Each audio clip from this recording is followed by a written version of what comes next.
Sizi heç bir psixoloqun deməyəcəyi bir həqiqəti deyim.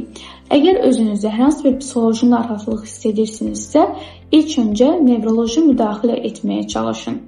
Mənim əgər bir psixoloji problemim varsa, ilk müdaxilə olaraq mən nevroloqa müraciət etməliyəm, psixiatra müraciət etməliyəm, yoxsa bir psixoloqa müraciət etməliyəm. Bu gün sizlərlə bu mövzuya aydınlıq gətirəcəyik.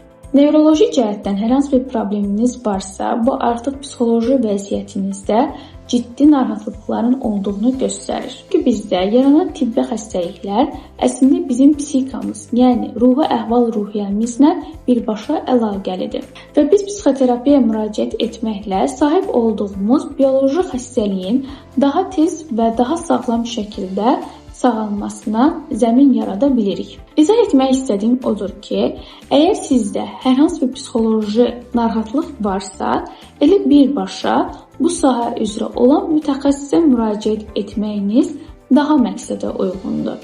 Nevroloji bir probleminiz varsa və bu nevroloji bir problemin hər hansı bir kök səbəbi yoxdursa, yenə də bir psixoterapevtə müraciət etməyiniz daha məqsədə uyğundur.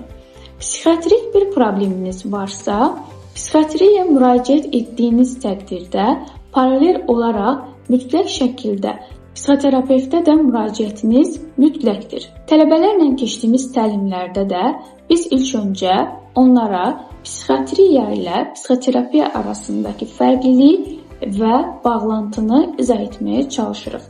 Hər psixoterapevtə psixoloqa müraciət edən şəxs vacib deyil ki, psixiatriyaya müraciət etsin. Amma hər psixiatra müraciət edən şəxs vacibdir ki, psixoloq və yaxud da psixoterapevt ilə müalicəsini paralel şəkildə davam etdirsin. Bir mənalı olaraq biz bioloji xəstəliklərə sahib olduqda belə ilk müdaxiləmiz ona dərmansız bir müdaxilədir. Hansı ki, qeyri-sağlam qida qəbulu, qeyri-sağlam həyat tərzindən sağlam həyat tərzinə keçid edirik. Və bu müdaxilələr işə yaramırsa, çox vaxt işə yarayır. Bu zaman biz dərman terapiyasına müraciət edirik.